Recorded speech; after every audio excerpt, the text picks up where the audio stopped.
Victory for Donald Trump. The former president will appear on Michigan's primary election ballot. The state Supreme Court made that ruling today. It is the opposite of one issued earlier this month by Colorado's Supreme Court. Atlanta News First political reporter Doug Reardon here in studio with us tonight. And Doug, how could this impact Trump's future in Georgia? Yeah, it certainly could, Blair. Right off the bat, we probably won't see any similar lawsuits here in Georgia. There were more than a dozen cases across the country challenging Trump's right to appear on some states' primary ballots.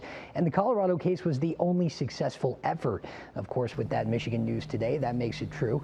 Judges there pointed to a clause in the 14th Amendment in Colorado that bars Americans who have committed, quote, insurrection or rebellion from holding office. It was added to the Constitution after the years following the Civil War, and they said it was exactly what Donald Trump had done during January 6th and the Capitol riots. But that decision could fire up independents here in Georgia, cause them to be a little sympathetic to Trump maybe. It could really make a difference with the margins so tight here in our state. Political strategist Brian Robinson told us today a lot of independents felt Colorado's decision might have been premature. I'm not for the judiciary holding people accountable for their actions, but Donald Trump hasn't been convicted of anything at this juncture. People around him have been.